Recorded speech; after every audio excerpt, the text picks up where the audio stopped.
All right, getting started right away. It looks like you got it all set up, no problem. And Yeah, dude. got your sound and your video going, perfect. Yeah, dude. So this is the EricSwannRacing.com podcast number 70 with Dustin Coyner. And this is the Track Days owner or co-founder as well. Yep. And yeah, I started the Track Days program in 2000. okay, so it's been it's vintage now. It's over 20 years old. I know it can drink now, right? Wow. Yeah, it's I guess you could say I'm a glutton for punishment, you know. It's really weird. I started this back in the day when my buddies and I were riding on the canyons like idiots, and it's a miracle we're still alive. You know, some of those guys are still part of the program today. Yeah. You know, I did have a partner for a little while, like when we first started, but that dude's been gone for over 10 years. Okay, so it's just been you for the majority of the last little while here? Yeah, we ditched that dude in 2011, and I just took the company to wherever it is now. You know, it's super weird to see riders coming up and seeing all these kids, and you know, my company's been around longer than some of these kids have been alive, you know. That's great to be able to stay in the industry and have any company, you know, be around for 20 plus years is an accomplishment. I'm running my own business now, and I'll tell you, it's tough. It's the roller coaster. It's up and down, and Yeah, you realize, oh, I forgot to do this, so I got to, you know, make sure you get all these little things done, whether it's accounting or taxes or, you know, following up with customers. You know, it's important. yeah. I mean, the biggest thing, like you said, the ups and downs. You know, that year when we ditched the partner, I took a shot to try to do a weekend at Miller, and took it in the shorts pretty good on that one. Yeah. And you know, we've been pretty successful since then. But you know, like I've got a Laguna event this weekend. I'm taking in the shorts again. So you're saying it's basically a loss, and you know it up front. You're just going to do it because of the allure of the track and what probably you'll bring more riders to your organization just because you have that track in your calendar, right? Oh, for sure, for sure. I mean, the thing is, it was like, you know, Laguna area. I don't know how familiar you are with Monterey area, but you can really easily have a great like 70-degree weather day in December, or you could have a horrible weather day. Yeah. In December. It's looking like our Monday is going to be one of those horrible days. Well, horrible as far as temperatures. I mean, I think of it as it might not be optimal conditions, but you just got to ride to the track. You know, you just got to ride what's out there. Yeah, for sure. I mean, we've got a fleet of bikes. We have Pirelli there, so I mean, I'm sure we'll be good. Sure. Yeah. And so you're out there ripping an R1 and doing two-up rides, it seems like. yes, I race an R1, pretty healthy R1 that's built over there in Huntington Beach at Attack Performance, and it's actually there right now. You know, I kind of ruined it in a couple months ago at Thunder Hill, and you know, with parts availability and things, you know, it's just taking forever to put it back together. So you know, I don't know, did I send you the video of my triple clamps? I don't have the video. I have a couple photos though. Yeah, the triple clamps are like pretty twisted. So they won't puff out. No, they're gonna be like they're gonna be a paperweight on my desk, basically. Nice reminder. Yeah, I mean, what are you gonna do? Throw these awesome looking things in the trash? Yeah, you know, for a while I kept a lot of my crash parts. I've crashed about a dozen times on the track, like most of us who've been riding for quite a few years, and you know, I just ended up throwing some of them out fairly recently because I'm like, I was gonna make some sort of, you know, parts trophy. You know, can you glue them all together or weld them and make some sort of trophy out of all your parts, or have like a tree of shame, you know. But I threw out even one of my old crashed helmets. I used to have it on my podcast table. I was like, I was tired of looking at it because it reminded me of that crash, not like a positive experience motorcycle racing. You know, it just, so sometimes I like. I've got a few of those as well. Oh, there you go. Collection. Yeah, it's like, where do you put it all? You got to make some sort of display, or it just goes in the attic and no one sees it. Right. Yeah. I mean, we've been around for a minute. So, I started racing in the late 90s at Willow Springs, and it's the track day thing really came from that, as my buddy Gil Ramos, one of my OG guys, and Jimmy Avila, like those are like two of my OG guys, And back then we used to go to the Fast Track Fridays. Okay. This crazy guy named Tom Serra ran the Fast Track Fridays back then. And, me being fairly new to California back then, I was I'm an IT guy. So I kind of talked shit into my way into doing that dude's website so I could ride for free. And for whatever reason, like we had a falling out at some point, and I was in the Essex House pub in Lancaster. It's an old folks home now, like, don't get it twisted. Yeah. But that was like the racer pub, and I was like, F that guy, and I got a napkin, and I'm like, it's gonna be like this, and that's kind of like how it started. And we called it track days, and it was like, oh, we'll put a line over the A, it'll be cool, like Dazed and Confused or something, like a fancy character. yeah. So we never I never had any really aspirations for it to become anything, and I've been with Yamaha since 2008. Like we have quite the presence at the racetrack, basically. So, we've got a fleet of the new Yamahas. We basically get new bikes every year. Pirelli takes care of us, and the sponsors that we do have, we generally keep them for a long time. So Yeah, it sounded like you use Moto brake lines as well. yeah, Luke. I started working with him a little bit on the brake line stuff. We've got Moto stuff on the 2-up sled big time, and my race bike. So the 2-up sled, we have it's the first gen, the 2017, I think, when it came out. So I kept that in my fleet as like our official 2-up bike. And a couple years ago, I had Luke send me these obnoxious gold wheels for it. And most recently, I ditched all the ABS lines and stuff, and had Luke make me some custom brake lines for the thing. Yeah, I love Moto. Full disclosure, I sell Moto. I'm one of their dealers now, or vendors, however you want to say, authorized dealer. So yeah, I just sold a Kawasaki line.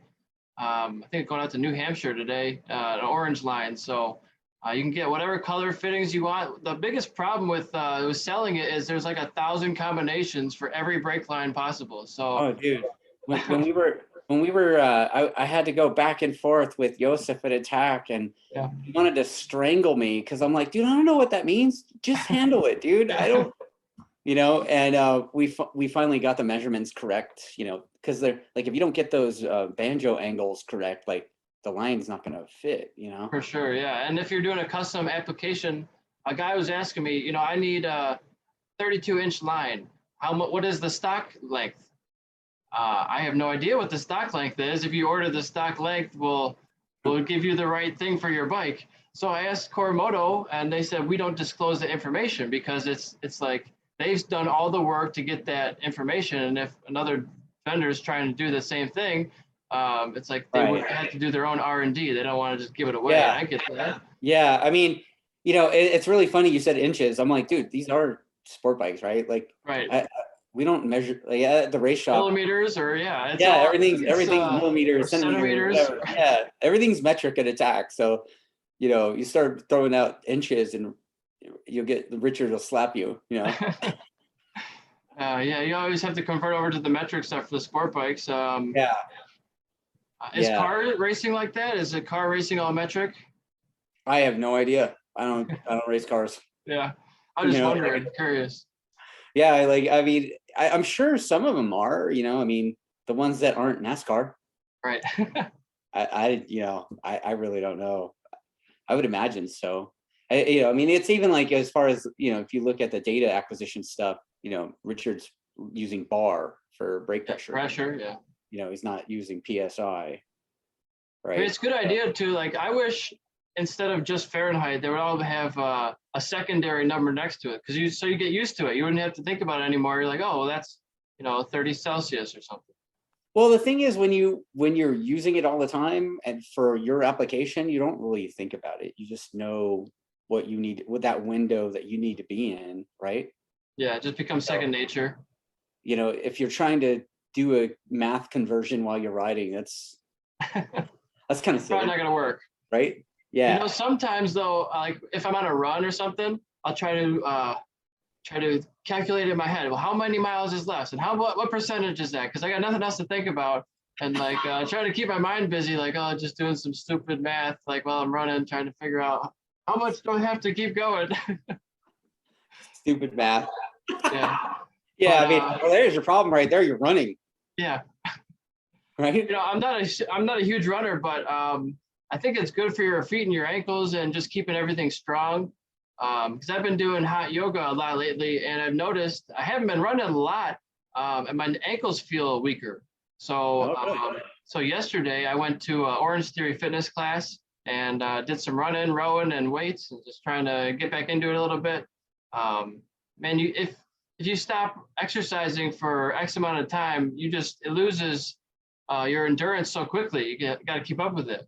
Yeah, I mean, the biggest thing for me is I'm old and naturally chubby anyway. Yeah. It's like, if I stop riding the bicycle a bit, I got a Peloton upstairs as well. Okay. But if I stop riding the bicycle, or the treadmill or the bike for the Peloton? The bicycle. Okay, because they got both now, right? I'm a roadie, yeah. Like what's behind me. Yeah. I generally try to ride somewhere between 120, 150 miles a week. Okay. And dude, if I take time off, let's say I take a month off, dude, it takes me like 6 months to go back. Yeah. I'm like, dude, but ice cream is so good. It's delicious. And there's that Orange Theory fitness place a couple miles from my house, and right next door, 50 feet away, is Cold Stone Creamery ice cream shop. It's like, oh no, you can't put it right next to there. That's your recovery food, right? I mean, that's what I had for dinner. Yeah, it was perfect.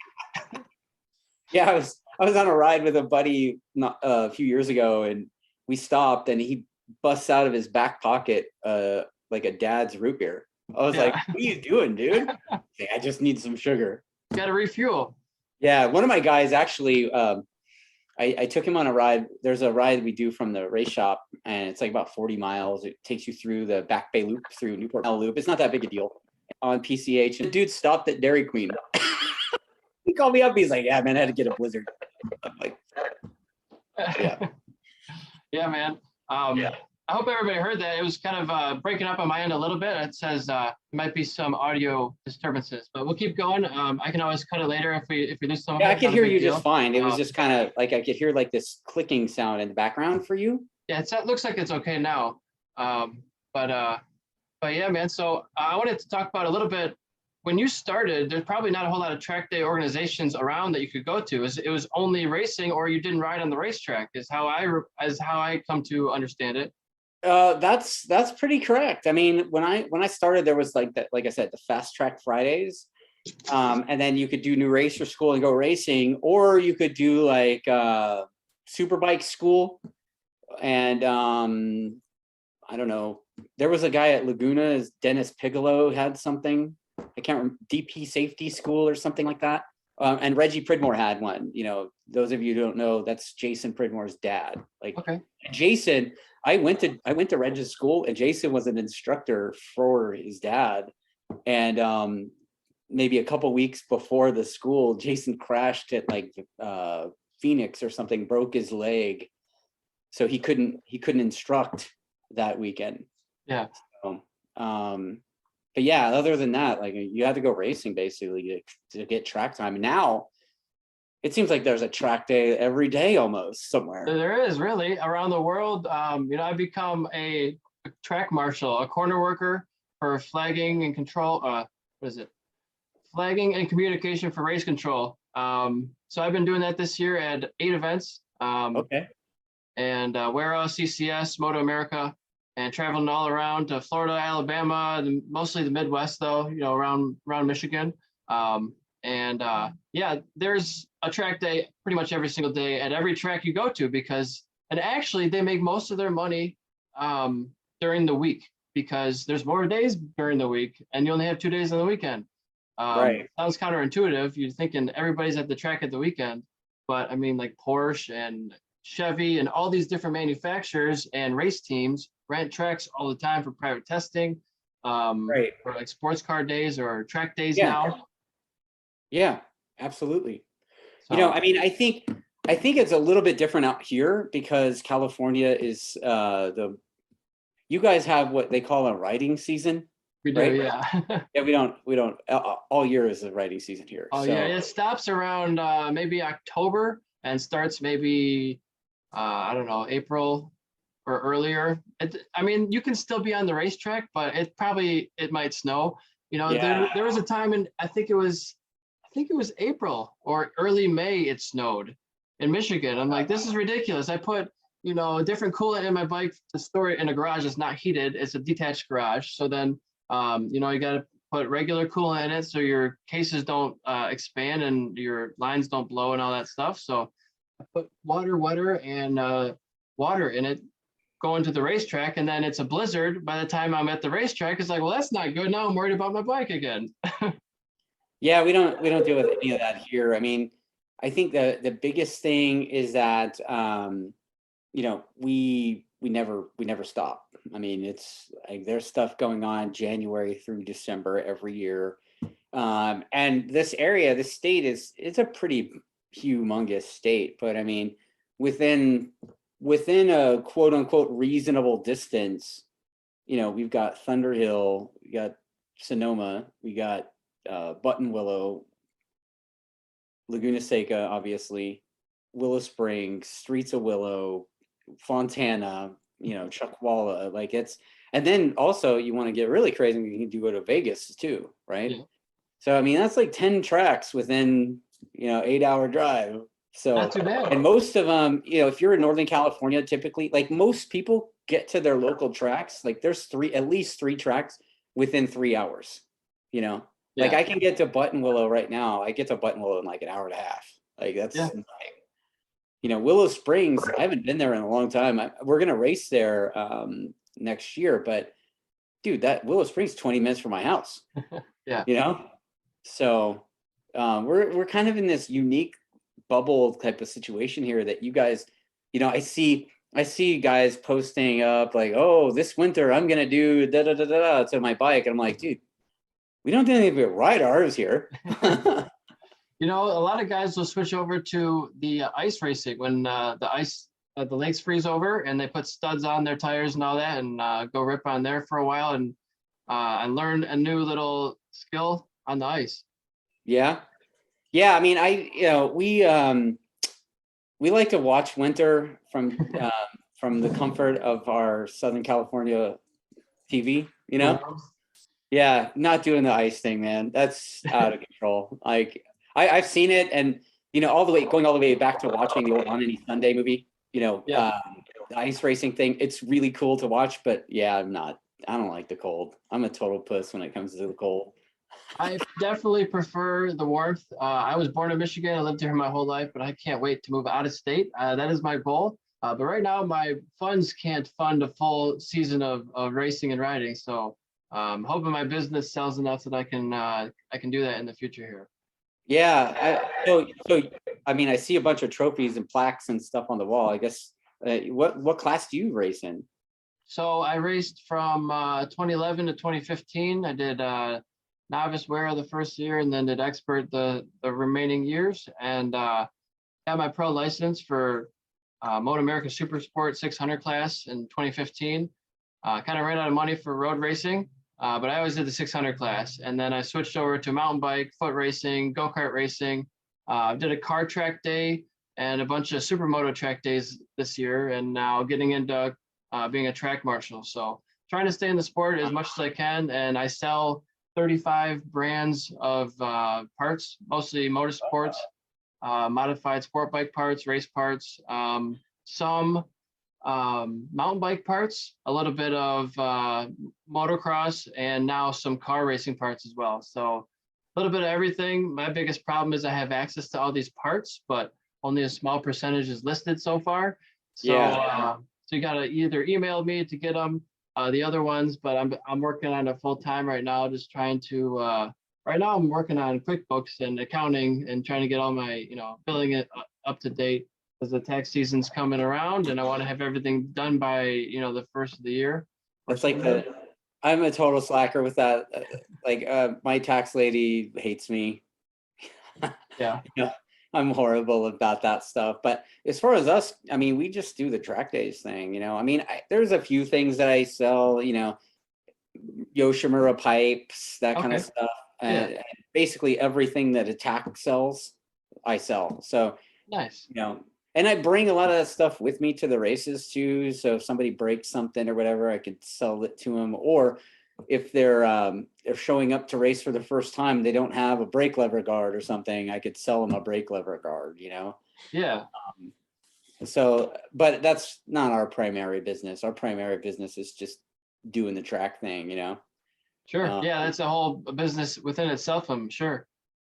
Yeah, we're working on something to go a little bit beyond that, like a step up from that. So this year we started doing, I guess you could say, semi-private track days. So, it's like 2 groups, 30-minute sessions kind of deal. A lot more track time and a lot less bikes on track. Correct. And not only that, but on those days we don't have a beginner group. So it's like advanced and intermediate only. Yeah.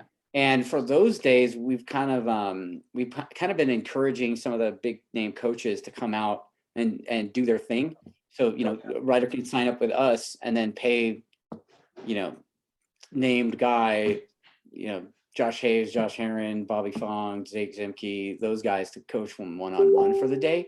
And it works out pretty good, I think. Bobby Fong just did one Thanksgiving weekend with one of our customers. So, and he might do one on Sunday this weekend at Laguna. But I got to loan him a bike now. I guess he had to turn in that Suzuki. Ah, man. I would say that getting one-on-one coaching or 1-on-5, however many people are in your small group, is so important to getting better as a rider. I mean, you can go out there and do laps and laps and laps, and you will get better slowly. But if you have someone teaching you and holding your hand and showing you the line, you get faster a lot quicker, right? It's just the time to hitting your fastest lap reduces by years, probably. Yeah, I mean, all that stuff helps. All of that coaching stuff helps. I mean, there's a lot of riding schools out there. I work for champion schools sometimes, and I get to go out, and Nick kind of pays me to kick cones around and coach some of the guys. And and actually the last school I did, I was doing 2-ups, so that's kind of fun. But there's a lot of schools out there. I mean, I think what a lot of people forget is, or maybe let me rephrase that. A lot of people get kind of religious with the school thing, and I think that's silly. I think you should just like pick up what works for you, like do them all if you can afford to, and then then you have like more tools in your toolbox. Yeah. I mean, I think almost all the track days and all the schools probably owe like they owe Kiko dinner, basically, because that dude's been around forever. Yeah, that was one of the first real books I read on how to ride the right way, and that book gave me so much confidence because as long as you apply the throttle smoothly, evenly, and consistently throughout the remainder of the turn, nothing bad is probably going to happen as long as there's not oil on the track or you don't go off the track. Like if you finish your turn on the asphalt, it's probably going to be a good scenario. So just following the basic rules. And he lays it out so easily that you can read it. I probably read that book from cover to cover multiple times, just so I could try to understand it. Dry read, bro. Well, I just wanted to just soak it all in, just be a sponge, Yeah, that's a dry read. Oof. I'd recommend it. I think the second one is a little bit better, but that guy, the school thing is what I'm saying. Like that guy, that school that he's had is like 40 something years old. Yeah. Nobody's been doing that longer than him. And, Yeah. you know, a lot of guys, they'll do, it seems like there's a lot more coaches now than there ever was. It's really strange. Even some of the guys that are coaches, I know personally, like kind of talk smack about coaches before. So, you know, I mean, obviously there's, you know, Pridmore's been coaching stuff forever, even when he was working with his dad. So it's kind of natural for him to kind of progress to that. But, you know, there's, like I said, you know, Josh Hayes doing it, Heron's doing it, Fonger's doing it, you know, Jay-Z's doing it, you know, Jake Zimke. Yeah. I mean, there's a ton of guys doing it, and it's every rider I've spoken to after they worked with somebody like that, they all have positive things to say. You know, they're all like, "Oh my God, I got a PR today," and I'm like, "Really, dude? Yeah. Okay, that's Good. cool." Yeah. So, but yeah, we do a lot of stuff. We've been involved in racing for a long time. You know, we were heavily involved in Willow Springs Motorcycle Club back in the day. We sponsored racing out there. I think we had the 650 Superbike class. Okay. You know, it's weird. We kind of sponsor whatever classes I'm racing in. Yeah. Just Yeah, works why not? out that way, right? So at Willow Springs, we did 650 Superbike for several years, both at Willow Springs and then later on also at Streets of Willow. Okay. And you know, I was heavily involved in the startup of CVMA out at Chuckwalla. The guys out there, we kind of got together, butted heads a little bit, and started something, you know, and built it from zero. And the biggest thing I've learned about building something from zero is that you can't rely on the racers that are already there, because by the time they get to you, they're probably on the verge of quitting, right? Sure. So you gotta basically do like new racer school yourself into a full amateur grids first, and then progress from there. And that's what we kind of did this year. We did get kind of kicked in the teeth with CRA this year because there's a new track that's under construction that was supposed to open in April. And it's December and it's still not open. Ah. Yeah. So, you know, whatever. I don't know what the deal is there. There's a lot of permit shenanigans or whatever. I really don't know the specifics on that, but now it's looking like maybe June it'll open, and we just can't build a real schedule around hoping that opens. Right. Know?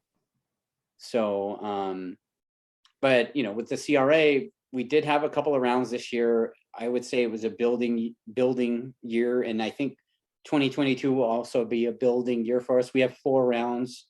I'm involved. I'm one of the owners of CRA. I don't know if you know that.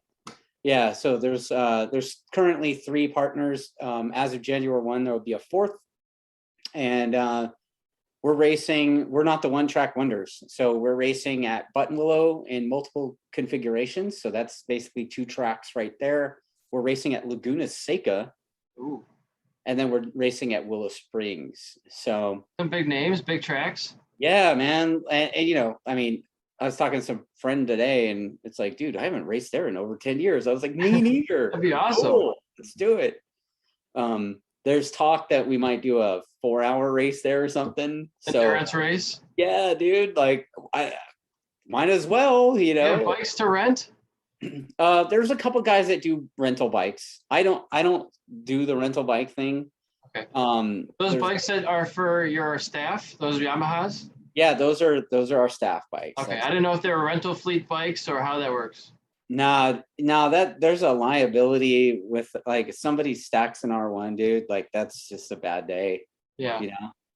So we just kind of keep it in the family, so to speak, and then, you know, if we stack one, it's like it's on us, you know. But if we like loan one out to or rent one out to some guy and he stacks it, like, what happens if we swipe the dude's card and there's no room on it? You know what I mean? Yeah. So, you know, I was looking into renting a race car this year to do a track day and just to try it out and get a new feel for things. And I didn't end up getting a full race car. I got a Malibu instead. It was like a stock street car. But in the meantime of looking, I found Porsches, legit 2020, 2021 current models that were used for racing, and they were, I don't know what spec class they were, GT4 maybe, but about $100,000 cars, 95,000. They were insuring them, cost $500. I don't know how that quite works, but that's per day of insurance just for the insurance of, and then renting the car I think was $2,100 or $2,500 a day.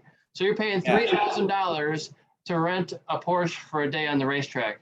And I think it's at that price, they bring the car to you, and they like tune it up, put all the tire pressure right, get the fuel it up, do everything for you. You're pretty much just driving the car, and they are tailoring it to you. So, so $6,000 for a weekend is pretty expensive. You're pretty much you could buy a bike for that price. Pretty good track bike for $6,000. But considering the car, yeah, that's a different level. Kind of reasonable, right? I mean, yeah. I don't know. I don't know what I would charge to race something like my R1. Like no. Because I also rented a guy's. It's not a shifter cart, but it was a tag cart. It was a 30 horsepower AME tag cart, 125, two-stroke, and it was $400 an hour of engine time. So I mean, I was about an hour of drive time in a track day, 20-minute sessions or so. I don't know. So I mean, there's a guy here. There's a couple guys that do it. There's Ryan from Feel Like a Pro, and I don't know if you've seen them around, but I've heard of the name. Dude, they have this giant fleet of. I mean, it looks like there's like 27 of those things in there. Wow. He's got Ninja 400s and various state of raceability or. Yeah, like he's got stuff that has like Moto 2 bodywork on. I don't even know. Wow. But I mean, they Feel Like a Pro thing. You pay the dude X amount of dollars, you get the bike, and they do the tire warmers, everything, fuel, everything for you. You show up and race. And that's a pretty cool thing. Also, there's Randy from 619 Knee Draggers. I know it's a weird name, but Randy.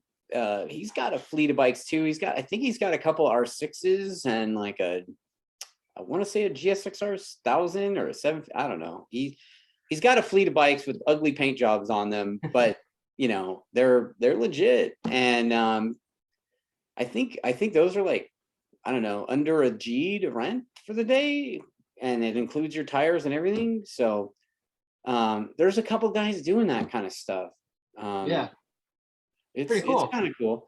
I'd rather it be them doing that than me, because like then I gotta haul the thing and like fix it, like no.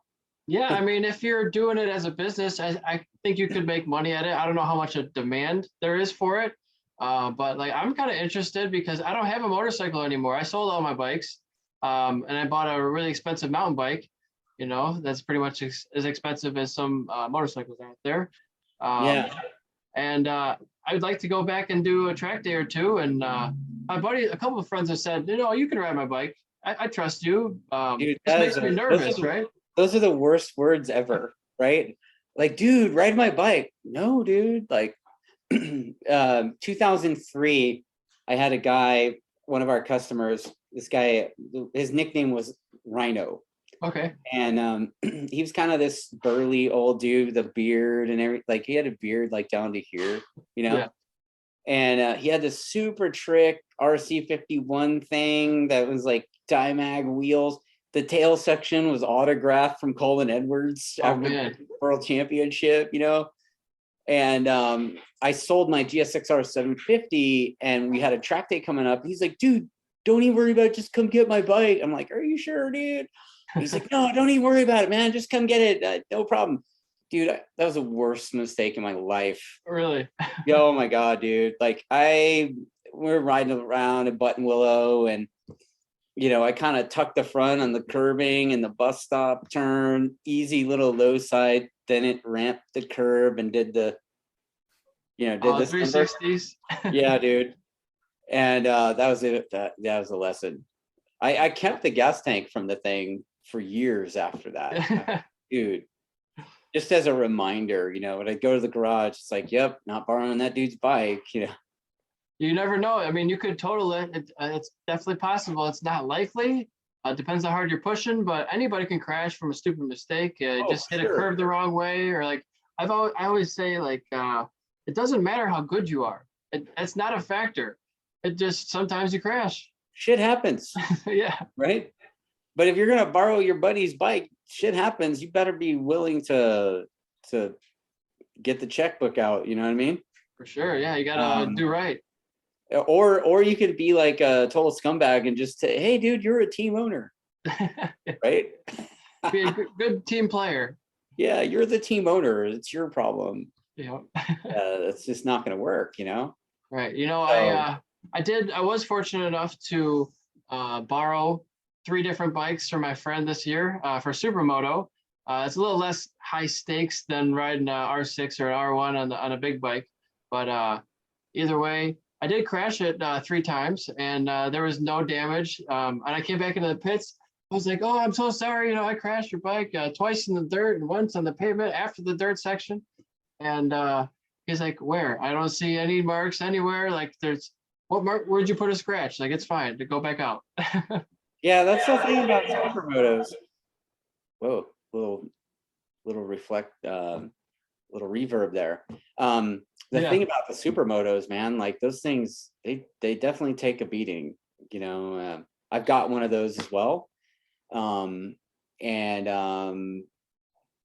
I think the worst like bending the handlebars is the worst.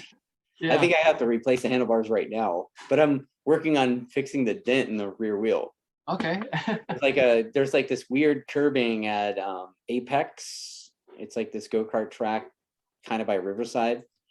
And this thing, there's like a curbing right in the middle, and I just, you know, and I think I did that the second weekend on it, and I rode it all year last year with the dent in the wheel. Just give you some rolling resistance every time you goes around. It holds air, like whatever. You probably go faster when you have a good rim. I don't know. I'm not really concerned with that. I was using the Supermoto as sort of like on bike exercise, basically. Yeah. That's it. Like I wasn't really I don't do the dirt section or anything like that. I'm a total wuss. Like I'm a pavement only guy. Like not going to try to pretend that I'm like some real Supermoto guy with the elbows up and stuff. That's not happening. Do you do the Supermoto style, or are you a road racer style on a Supermoto bike? Knee down style. I don't do the foot out thing. I'm basically weird, right? Like, yeah, there's like the foot out police, and I'm just like, whatever, dude. And then since I wear my full face on my mountain bike a lot, I took the flap off for all the roost, and I guess people make fun of you for that. I'm finding out, but I don't care. I mean, it's like an aerodynamic disadvantage. You took the motocross flap off the front? Yep, I took the flap off. You want to off. look like Mike Metzger? Yep. I'm like, hey, this is helping me aerodynamically. I got an advantage this way. Everybody else got the scoop on there. There you go. Yeah. Yeah, that's something. The only guy I remember doing that was Metzger. Yeah. He was like one of those first freestyle dudes. I don't know if you know who that is, but yeah, he actually club raced too, man. Oh yeah. Yeah, that dude came out to Willow for a few months. I think he had an R6 and an R1. This is like a million years ago. And I think he ended up crashing one and it caught fire and stuff. And then we never saw him again after that. And I think he talked smack about club racing too. He's just like, I don't know why these people, they come with all these brand new shiny motorcycles every month to go club race. Yeah. Duh, because it's fun. I mean, there's a couple guys usually who come with a brand new bike. I feel like most of the people who come with a brand new bike are either true experts or true beginners, right? There's a whole lot of people who start with used bikes or like street bikes that they turned into a track bike. Yeah, that's where I started. I just started on my street bike, turned into covered up with headlights, cover up your headlights, your turn signals, your tail lights, license plate, all that stuff, and just take it to the track and take your fuses out so they don't light up. That was it. That's how I started. Yeah, I mean, when I started, it was, I think I had a Honda 600, like F3, steel frame, carburetors, the whole bit. Those of you who don't know what those are, Google them. And it was literally a salvage title bike that we literally stock shock, stock forks, you know, and just slap bodywork on it and go racing. Like that was Gil, Jimmy, and I, like the original Track Days dudes. Like we, I don't know if you've heard of Chaparral. Yeah, I have. Yeah, so Chaparral is this gigantic. It's like a Walmart size bike dealership in San Bernardino, and in the late 90s, they had this deal set up to where they were selling quote unquote race tires. I use that term loosely with those, but they were like Michelin, whatever the hell, I don't know. But you could get a whole set for like $135. Oh, nice. So the three of us would go there and literally buy as many as we could afford at the moment. And we'd have, you know, each of us would have 4 or 5 sets tires. Yeah. And then we'd go club race at Willow. And because we were on Michelin's, we'd get, if you win, you'd have $400 of contingency money. Nice. It was like quite the cool enterprise until they kicked us out of novice. So, like Willow Springs back then, they didn't have what a lot of clubs have now, where, you know, you have like an amateur series. Willow Springs had novice races, and you would literally get 1 race a weekend, and then you would have to do, I think you would have to do a minimum of 3 weekends before moving up to expert. You could keep doing it, but typically they would just kick you up to expert, and then you would just get thrown to the wolves, right? With all the fastest pros who are racing. Oh yeah, yeah. I mean, I remember my first expert weekend. I think there was a couple of pro guys. They used to come out in the beginning of the year to test, and they're just using it for practice, and you're using it. This is the best race I've ever been in. Yeah. So like I'm on this 600 Honda thing, and you know, actually it was in racer practice. So racer practice, it was all based on CC. So there was novices and experts out there at the same time. So I'd be out there on this 600 Honda thinking I'm doing something, and then Anthony Gobert on a 600 goes by. Goes by like 20 miles an hour faster. Like, holy shit. Yeah. I was like, oh, okay. Yeah, you know. But that's kind of how that was. And what happens now, though, it just seems like, I don't know your thoughts on this, but it seems like people kind of stay in amateur maybe longer than they should. And then once they get promoted to expert, they quit. You know, it's like the rate of attrition of a racer, you know, they say it's 3 years, right? And yeah, it's usually pretty quick. I mean, I'm out of it right now for road racing myself, just because of finances. And I had 20 sponsors at the time when I was stopping, but most of the time, when you're sponsored, it's free discounts and parts. It's extremely few companies are writing checks, right? Right. So yeah, you're sponsored. It helps a lot. It really does, but it doesn't always pay for your entry fees or your tires or all these different things you got to, you know, your A bike. I didn't have a B bike. I didn't have a spare motor. You know, it was just me at the racetrack doing everything myself. So just the finances of it all is what I think stops most people. I think a lot of my friends would like to continue, but it's just, there's no money. Right. Yeah, that's the story, right? Like, it's either the money thing, or they spent too much money on stuff they didn't need, right? And you know, or they crashed themselves out. Injuries. But typically I saw people that were they were fine money wise, but they didn't want to make that jump to expert. They made the expert jump mentally so high that it's like, oh, I don't want to. I'm like, dude, you're doing lap times that would be top 10 in the expert class. Like, what the fuck are you doing? And yeah, I think a lot of people they doubt themselves because they don't have this huge desire to race professionally for a career. So like, well, what? I don't need to be expert. I'm just having fun at novice, and it is a higher level. There, you can't make mistakes, and maybe it's they don't want to dedicate themselves further to pushing harder because it can be riskier. But I think if you can learn to ride faster, you're obviously a better rider, right? So you can ride safer, faster, with less risk If you understand how to do it, it just takes a while to get there sometimes. Yeah, I mean, for me, I kind of wish people would use the amateur classes specifically just to learn how to race. And once you kind of learn how to race, you've taken a bunch of grid starts, you know, you've got a lot of green flag race laps. Some of these amateur guys, they do like 6-8 races a weekend, you know? Yeah, I did. I You- did more than that. yeah, you do a few weekends like that, dude. It's like, get the hell out of novice or amateur so the new guys can come up and learn. Well, I You was know? brand new. I had never done it before, and Yeah, I would do. yeah, When I first started, I did 1 or 2 races, but by the end of the season, I did 6 races on Saturday, 6 on Sunday. So a double header, you do 12 a weekend, and yeah, um, by by the second weekend, I was already passing experts. I was like, what is going on? Like yeah. I did not think I was that good as a novice, my second ever race weekend, and I'm passing this guy. Like, that doesn't seem right. Either he shouldn't be an expert or I shouldn't be a novice or something in between.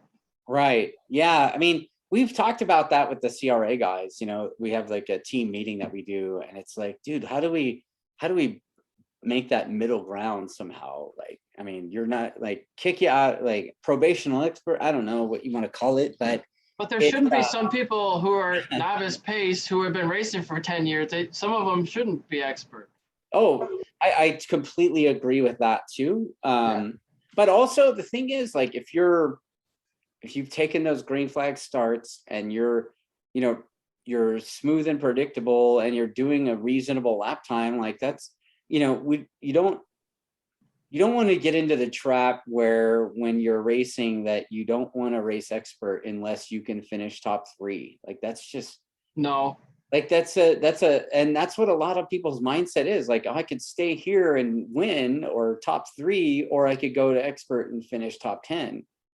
And then, you know, once they get kicked out of novice, guess what? They're riding the couch. You know, they take up another sport, or they're like, oh, I'm going to be a mountain bike guy, right? Yeah. You know, my mentality was always, I can't wait around for years in novice because I don't have the money, first of all. You know, I want to get as good as possible so that I can get in front of a TV audience so that I can get paid doing this at some level. That was my mentality. And, you know, I saw that sometimes in like intermediate track days or novice racing, it can be more dangerous than advanced or, you know, expert racing because you have a lot of guys in there who are learning and it's maybe their first time out. So I wanted to get out of that area as soon as I possibly could. And when you're following the experts, you learn from them. You see, oh, wow, he just went by me, just like you're saying, he whizzed by me, and now I need to step my game up because I realize it's possible now. I'm not going to kill myself if I go through that corner like that. I can go way faster or breaking points way later. And you don't see that in novice because you're all basically doing the same thing. When you got the pro guy coming from Moto America using it as practice, and you see he's doing, you know, 4 seconds faster than you, and you thought you were only a second away from the leader. Well, maybe the leader is only an amateur guy too. So you see where the real limit is. And it's like going, like, even now, like, you know, my fastest lap ever at Button Willow is like 8 seconds slower than Jake Gagne. Oh, man. Dude, it's totally embarrassing. It's like, but it's also engine package, right? He's got a different engine down there. I rode that bike, first of all. It was fucking terrifying. Like, I'm a total wuss, man. Like, the thing, after riding the thing, I got like maybe 20 laps on it after Pridmore got done riding it. This is like a month and a half ago or something. And I mean, no shit, like my right elbow all the way to the tips of my fingers were sore for 3 days after that, dude. Just a lot more power, a lot more physical power you have to put into it. I don't think it necessarily makes a tremendous amount more power than mine. My R1's pretty healthy, but just the way it works and the way it ties together and how stiff it is and the way the electronics kind of, you gotta be able to take advantage of that stuff. And if you're not used to it, you know, like one session, basically 1 20-minute or half an hour session is you're not gonna figure it out, dude. It's quite a bit different. the thing. I told Richard I felt like a total slug. You know, I was like, dude, why do I feel like such a fat slug now? And dude, ever since then, I have been like training my balls off just in case like he gives me another shot to ride the thing. Just for the opportunity of another 20 minutes. Yeah, dude. Working out. Yeah. Yeah. So, I mean, I don't know if you saw, like, we did this data overlay, which is really to poke fun at me and how much of a wuss I am or whatever. But we did a data overlay between myself and like Jake's minute 42 lap or whatever. I saw something about that. Yeah, you see where you're getting on the throttle and your brake points and all that stuff. Yeah, like I'm on the gas for like 2 seconds and he's on the gas for like 8 seconds. Yeah. You know? And like he goes off and he goes right back to the gas full stop and I'm like rolling it on like the electronics aren't there. Yeah. You know? I'm just like, dude.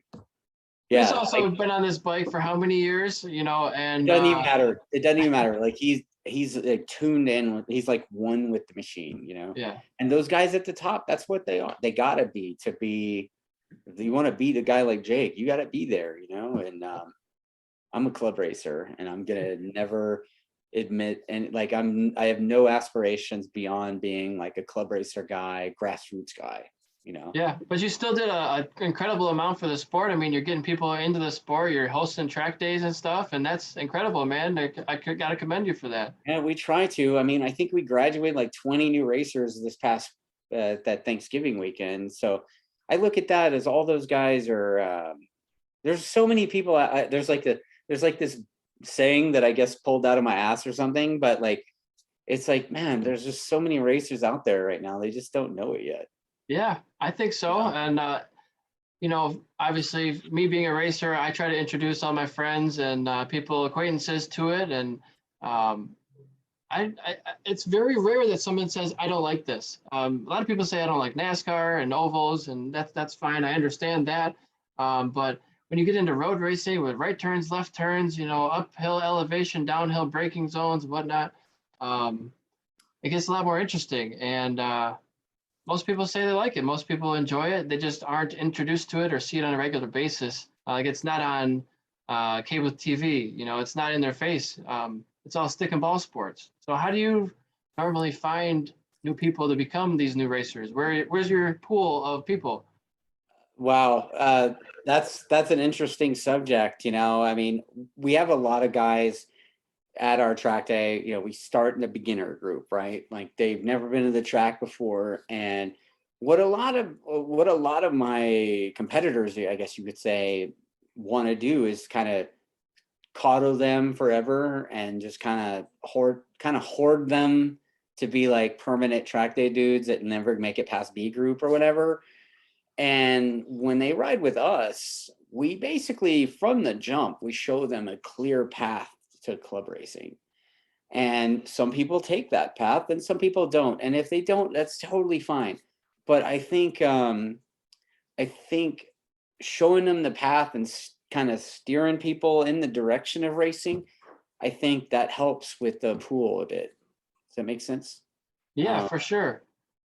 And so it's like, look, when you guys are racing out here, and then we would do new racer schools, and at the same time, and those beginner dudes, beginner riders, they see these people gritting up and going at it at the end of the day or whatever. Yeah. And that's that lure of it kind of motivates people to like, oh shit, I need to learn how to ride better so I can do that. Yeah, have like a mock race at the end of the day. Yeah, we did one in the middle of the day this last time for daylight purposes, and that kind of worked out okay. Sorry about my dogs. Yeah, that's okay. I don't know if my pool guy's here or what, but anyway, yeah. So, you know, we typically do one at the end of the day, and it's like a 4-lap thing where we chuck a flag at this group of new racers, and they go at it. And it's some of them go at it more than they probably should, but yeah, every one of them has a smile on their face after, you know. So yeah, that's a good idea. You know, I don't think they did that at the local track day organization that I usually attended, but I think that would, you know, get people interested in actually racing rather than just going out and doing track days. You know, it's kind of like when you're in high school, you're always getting to second base instead of actually getting to home. It's like doing track days instead of racing. Like, can we just get to the point, like what we're supposed to be doing on the racetrack? I mean, I get practice is fine and fun and great, and there's a place for that, but the whole point of being on a racetrack is to race, right? Yeah. Yeah. I mean, that's that's the whole goal of the whole thing, really. I mean, we're basically trying to bring new racers, new blood into the sport. And there's already a lot of clubs running currently out here. So, we've got the AFM, which is arguably the fastest club in the country, most competitive. Like, if you go race at AFM, you're going to get beat up probably a little bit. I got beat up pretty good this year. It was kind of awesome. And then there's the Chuck Wallace series, which is basically like it's like winter time practice for the pro guys, basically. And then, and then there's Weira West. Weira West kind of runs at Fontana, basically, in Vegas, I think. Okay. Not really sure. I don't typically race with Weira. And then obviously our club. So yeah, it'd be interesting to do like some sort of case study, whether it's regional races or national races in the U.S. Which series have the closest finishing times at the finish line throughout their expert classes? I don't know what the answer would be, whether it's CCS or WERA or AFM or CVMA, or there's so many different ones. Yeah, I mean, that's an interesting way to look at it. I look at it, I mean, you go to AFM, there's the top guys they really take the racing serious. I mean, and I'm like not that serious guy. Like I have legitimate equipment and well-prepared motorcycle, but like those guys take it way too serious sometimes. But at the same time, they're fast as shit, some of them. Ezra Boubier is, and what's the other kid? Kid that was on the 600 at Laguna this year, kind of beating up on Escalante. I was gonna say Sean. What? Oh, no, I'm talking about a club kid that's like, he's gonna what the hell? Well, there's another guy, Gabriel DeSalva. He's doing pretty good. He was Gabe DeSalva. I was like, I saw him at Barber, right? Like that dude. That dude on a podium, or he won the race, didn't he? Dude, he was like, we were all shocked. Like I was out there with the race team, and we were all shocked with him. But and he was killing it at the WERA Nationals the next couple of weeks later too. Right. Yeah, so I mean, there's these kids that are coming up. They're 17 to 19 years old, and they're ready to go. Yeah. And somehow John Ulrich kind of finds those guys and puts them on his super sport team, right? Yeah, he always does. And now Escalante is taking that seat over. And is it? I think there's might be some drama with Sam Lockoff. He's not on the team anymore. He got booted out, I think. No, I saw something that he was signed like a couple days ago, right? I thought it's Escalante and maybe it is Sam. I'm wrong. I think it's Escalante and Lockoff. Okay. I think. We'll see what happens, but it's the silly season. Everybody's changing. The two attack riders, Jake Gagne and the other guy, they haven't announced him yet, but those two guys are planning on racing the Daytona 200. And yeah. Like they've kind of shuffled the rules around to kind of match up with World Super Sport. So I think things are going to be a little bit interesting. I do think it's a little strange that what used to be a superbike like 10 years ago is racing against 600s. So, but the 600s have been allowed to kind of beef themselves up to be kind of like making the power of a 750 kind of thing. I think they're going to allow 750s too, if I'm not mistaken. Could be a little bit of everything, a hodgepodge class. Yeah, I think it's like GSXR 750s and kind of built 600s and the built R6, the R6s, and then that Ducati thing and whatever the hell else. I don't know. But it'll be interesting to see how that class plays out, with the guys like Rocco Landers, who've had a year under his belt, and Lockoff, who was coming on strong there at the end. And who got his first win? Lockoff did. Yeah, and then obviously Escalante, if he's healthy, I mean, that dude's going to be basically a threat no matter what. So we'll see how it goes. You And know, we'll probably have some, yeah. Superbike is probably, I would say it's going to be more of the same. You know, I mean, Richard probably kicked me in the balls for saying that, but I don't know. Like, I think whoever the Ducati team brings, like, I think that dude's gonna go about as well as Baz did. Whoever that is. I heard it was Petrucci, but I haven't seen like a press release for that yet. That'd be right? interesting. Hey, get some big name, get a MotoGP star over here. Dude. And then obviously the M4 guys, who, as Chris Ulrich said, like, they're 2 guys in leathers. That's all he would tell me. Oh yeah, pretty vague. Yeah, like whoever it is going to be wearing leathers. That's about So it's not going to be the mesh then. No mesh this year. Yeah, I guess. Yeah, no, the textile suits out. I guess. I don't know. No 2-piece textiles. Yeah, so I don't know.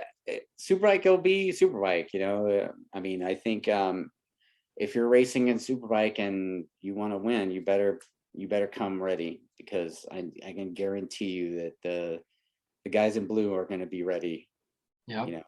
Yeah, it's going to be a tough field, and I think Wyman's going to be on a different steed this year. He's not going to run the Ducati. Yeah. Like, I heard rumors of him testing the M4 bike a couple months ago at Chuckwalla. I don't know if he's going to go with that. That'd be kind of interesting to see him be like a rider only. You know, I think he's definitely a talented dude, and maybe if he could focus only on having to show up and ride the thing, maybe he'd be pretty dangerous, you know? Yeah, and what about a guy like Stefano Mesa? If he had a crew behind him like M4, dude, he'd be like on the podium every weekend if he's not already.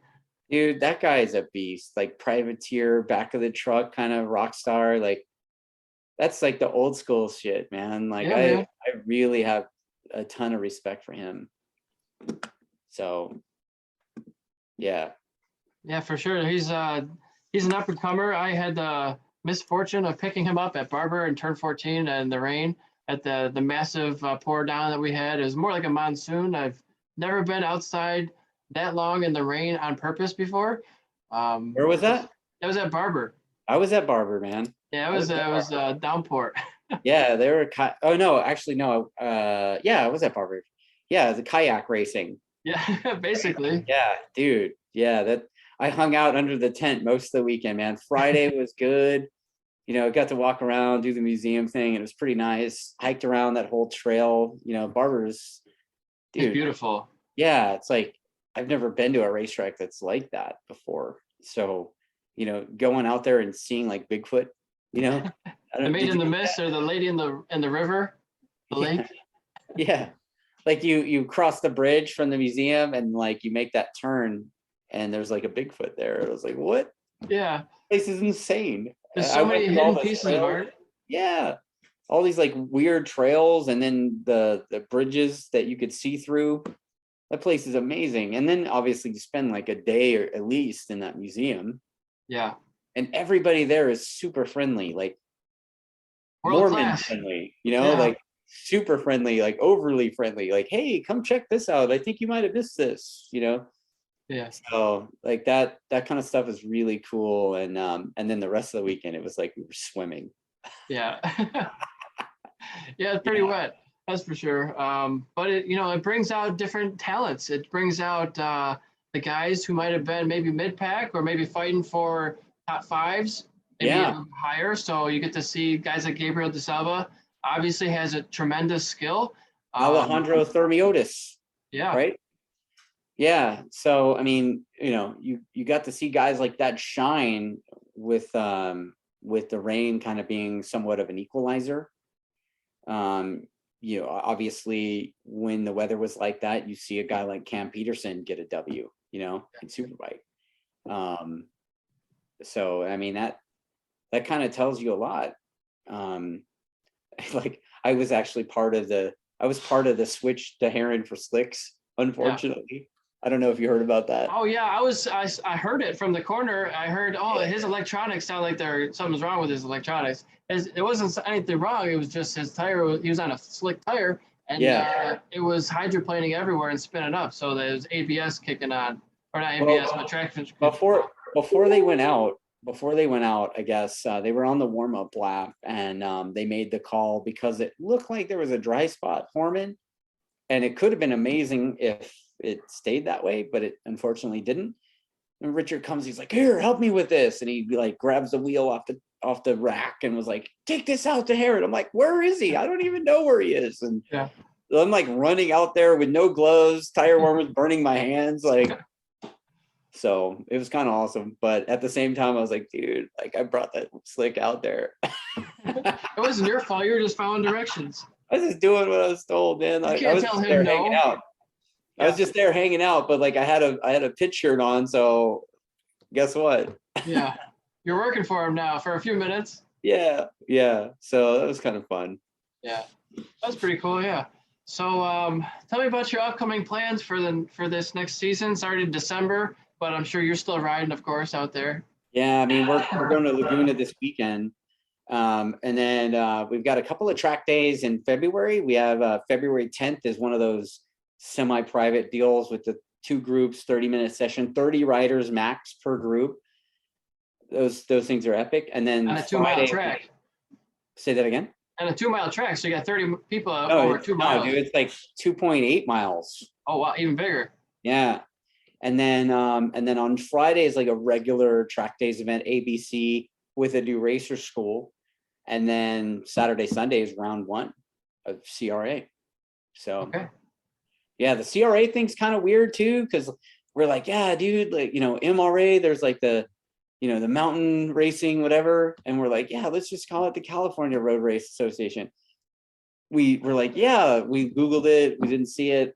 And then we're like, yeah, let's do it. We start the company, we make t-shirts, stickers, all that crap.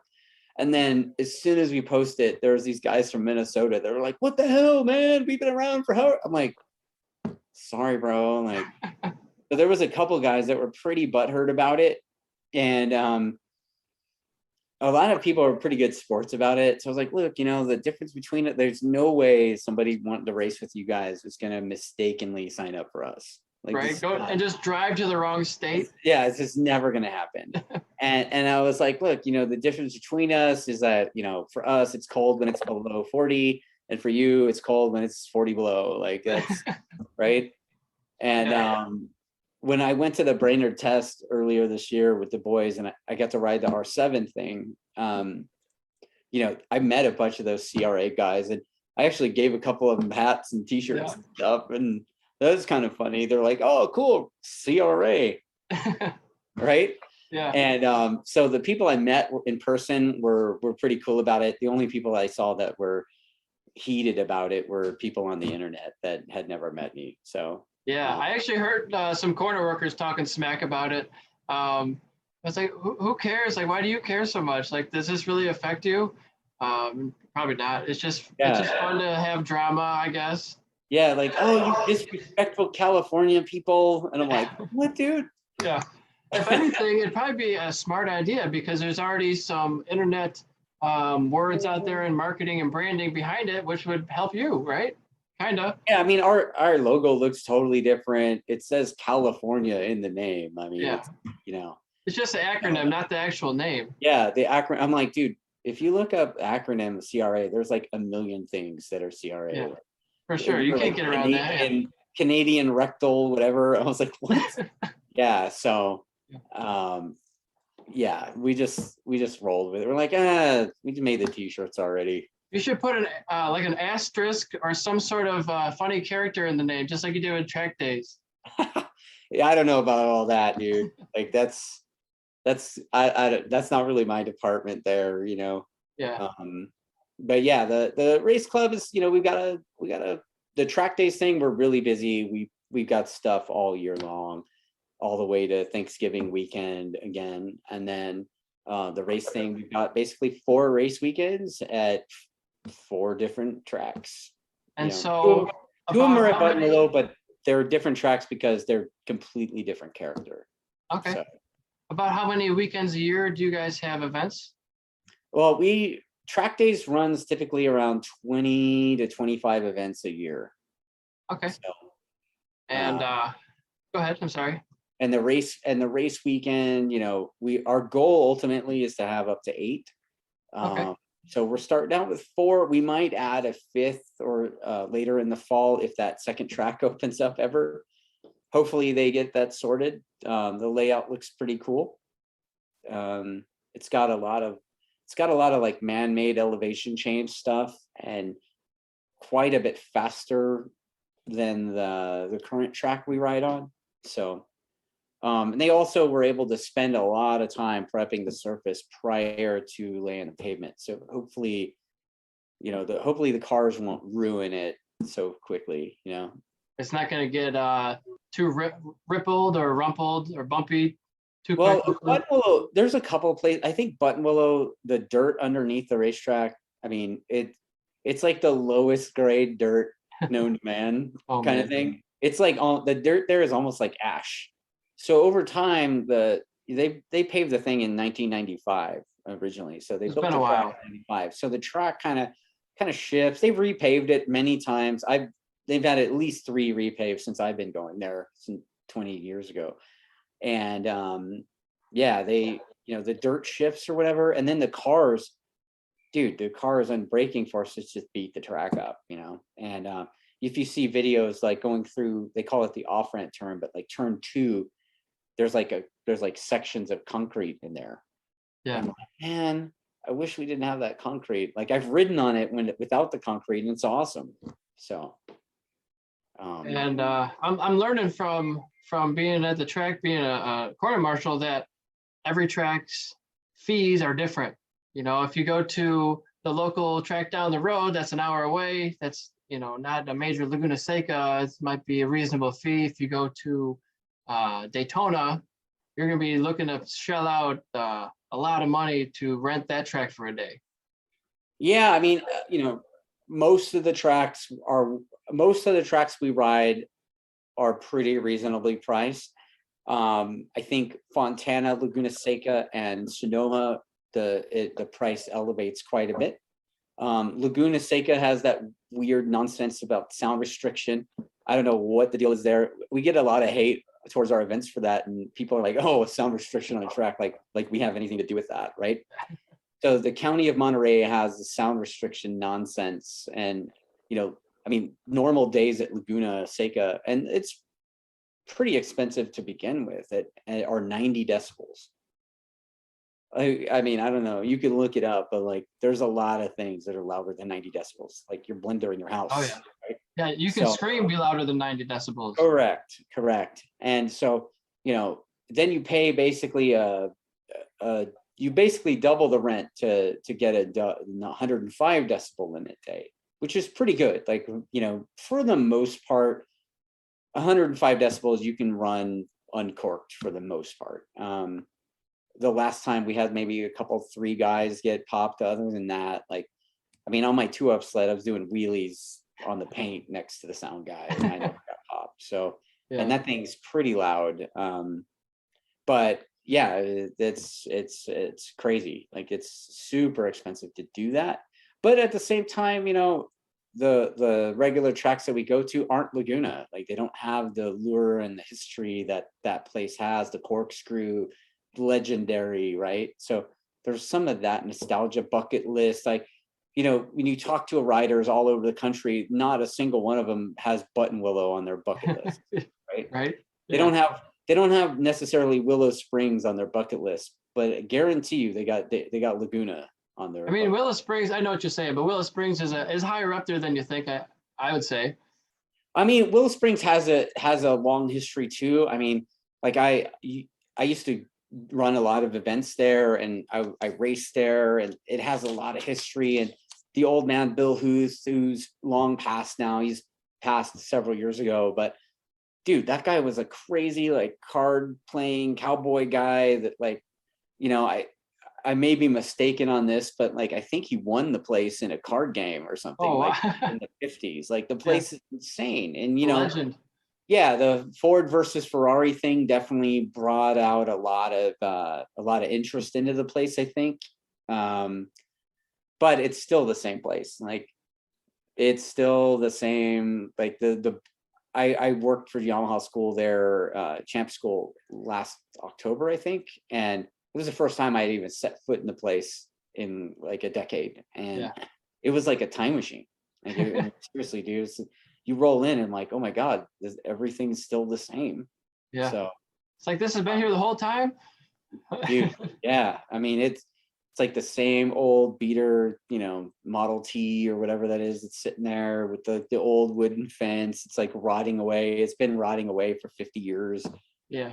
And it's still there, So while there is the history of Willow Springs, Willow Springs doesn't match Laguna, dude. Like most riders, when you talk to them, they don't even know what Willow Springs is except for the movie. There's like a couple of them that come to mind. They know like Daytona, they know Laguna, and they're like Indy maybe. Yeah. Everybody has Laguna Seca on the bucket list. And what's crazy is we have so many great tracks in the local, quick drive. There's a lot of locals that are super jaded about it, about the sound thing and all that. And I used to be one of those guys, but dude, Laguna is so awesome. I love riding Laguna. So yeah, I'd take it up. I haven't been there yet. I mean, dude, I know the track like the back of my hand. I could do the lap. I know all the braking points. It's ready to go. Yeah, you should come do it. I mean, we're club racing there in June, and I mean, I can't think of. I mean, I've been racing for over 20 years, and I don't believe there's ever been like a club race there. And I mean, there's Arma. Arma's been going there, but like Arma is mostly vintage stuff. And like, the weird Kramers or whatever it is. But to have like a club race happen there, dude, that it's been since maybe 40 years or something. Oh, wow, that long? That's unheard of. Yeah, I think AFM in the 80s or something raced there. But we're racing there in June, and I think AFM is racing there in October. Oh, man, I gotta keep that on my schedule. Yeah, so June 24th is the track days event. On Friday, we have 4 groups, one of which is club racers only. So like, I've got people signing up already, dude. Like I got dudes from Washington signing up. It's crazy. I'm like, dude, it's December, bro. Like, thanks. But but these guys want to make sure they get in, and then the weekend, the 25th, 26th is the club race weekend. So if you don't have a bike, dude, call that Ryan guy up, get you a Feel Like a Pro action, and do your Ninja 400 shenanigans. It'd be a blast, man. I haven't been on a sport bike on the racetrack since 2018. I'm embarrassed to say, but I won a go-kart championship this year. I got a simulator in my living room. I am not out of it. You have a simulator go-kart in your living room. I got a simulator in my living room, and I won a go-kart championship. Okay.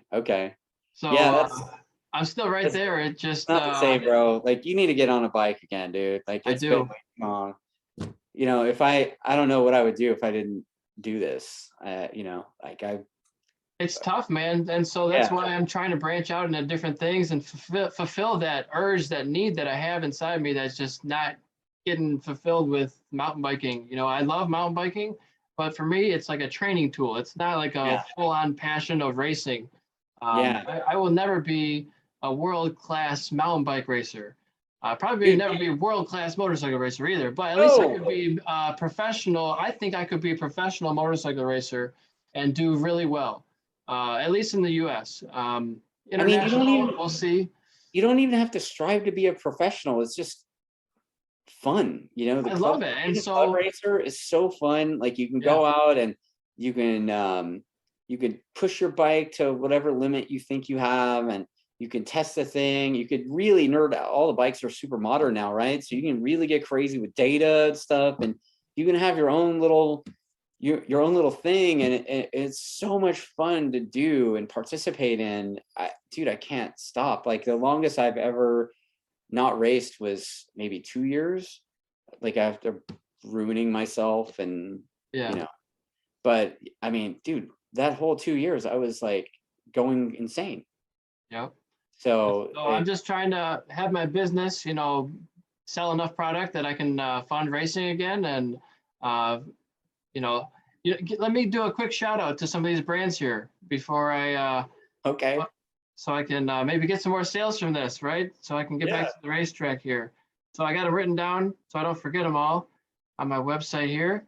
I'll go through, I got Motorsports brands alphabetically.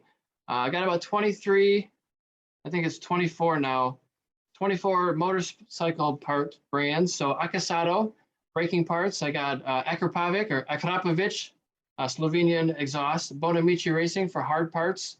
They have like rear sets and handlebars. Carrozzeria, I think you might have those Apex 6 rims from Cormoto. Those, maybe I'm not saying that right. Carrozzeria. Dude, don't even try to get me to They're say that. Italian, Those right? those are the brand that Luke took over. Yep. And So now they're kind of changing it into the Apex 6 brand, but yeah, they still have the rights to the Carrozzeria Italian rims. Carrozzeria. Yeah, I don't Yeah, I even. don't know how to the right pronunciation, honestly, although I sell it. Cormoto braking lines now. Discasiti Racing is a brand new one we just got. A lot of Italian sport bike parts.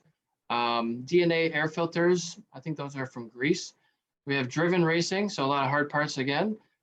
Easy grip tank grips for the inside of your legs.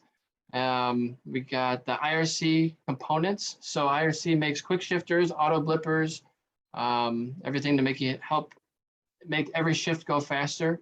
That Kriega, which is a European apparel brand. M4 Performance Exhaust Systems is my #1 bestseller. Really? Definitely, it's been flying off the shelf for exhaust. There's about 300 or so different models to choose from stainless steel, carbon fiber, and titanium. Slip-ons, full exhaust systems, headers. We also have Moto D Racing, which has tire warmers, stands, bike mats, which are sweet. Also, if you ever use those famous pit bull restraints, they also have their own line of trailer restraints, which are very good. We use them.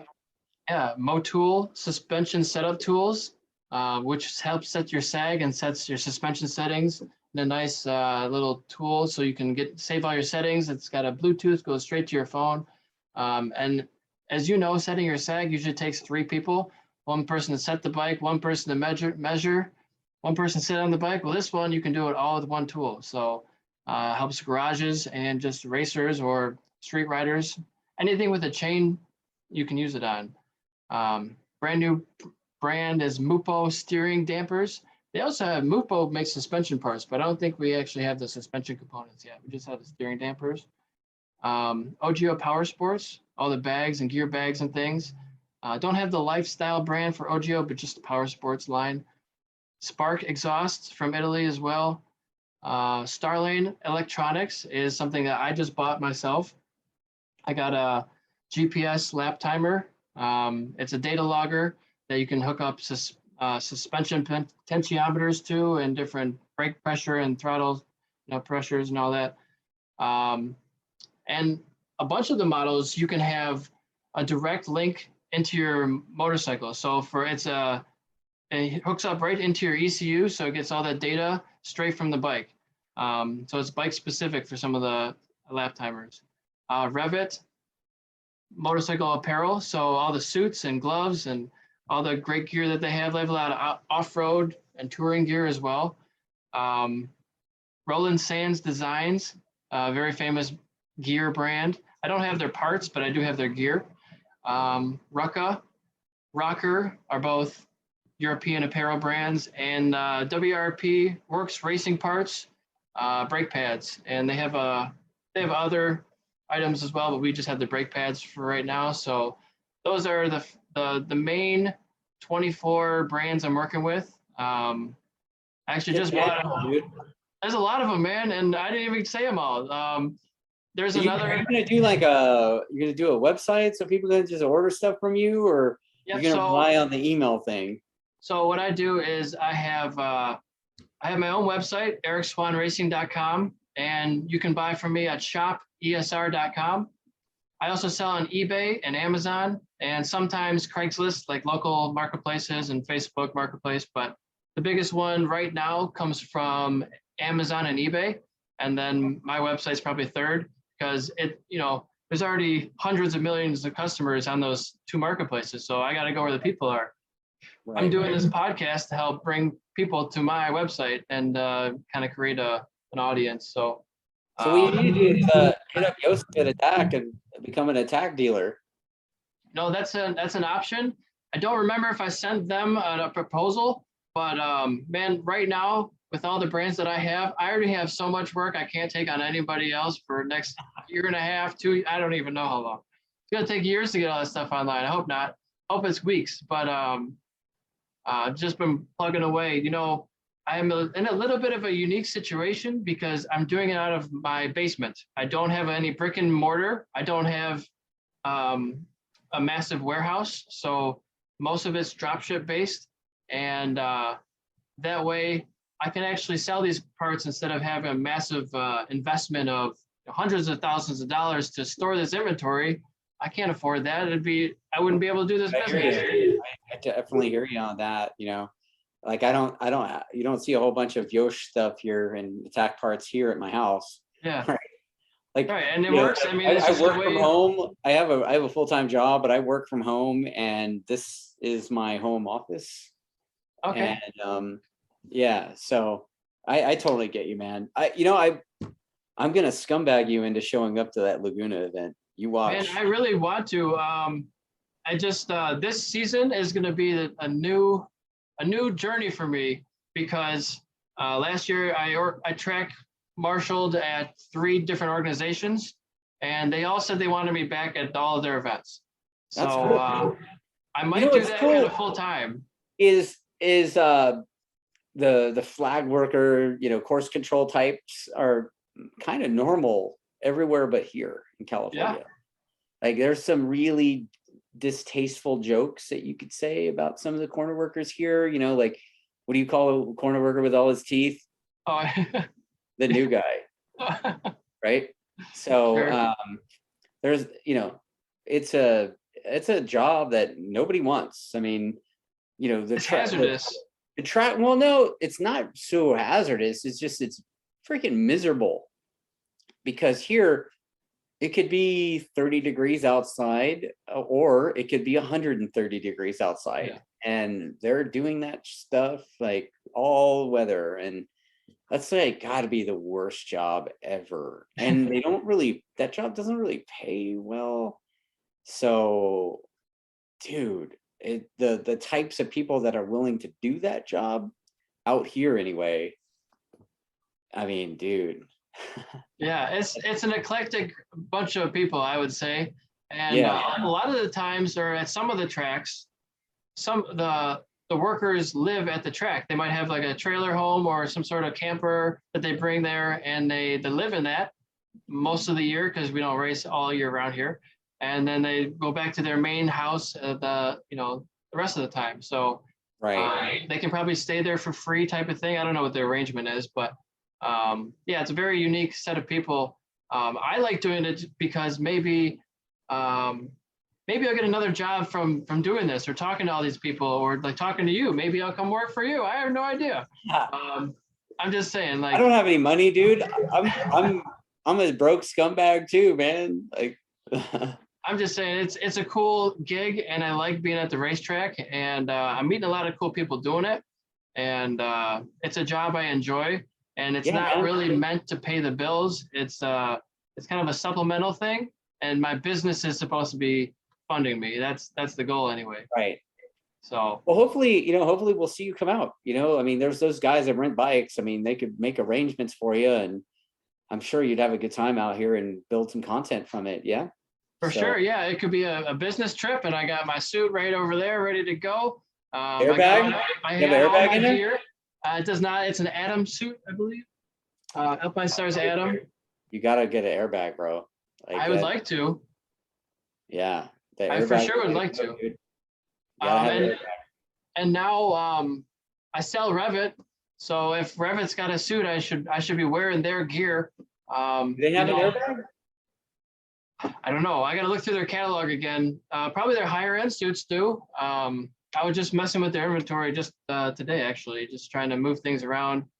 And some of these vendors' inventory files are a pain in the ass. It's wild. Every company's different, right? So some companies just give you a good spreadsheet of all their inventory. Some of them don't, and it's all jumbled up, and you got to move it around. That just comes with the territory of having to work in Excel all day to sell stuff. But I think it'll work out in the end. But so talking about wearing your own gear, I just had to buy a new helmet. Every 5 years you got to buy a new one anyway, right, for the expiration date. So the last one I had a Shoei VFXW for a motocross helmet, and I just got an O'Neill.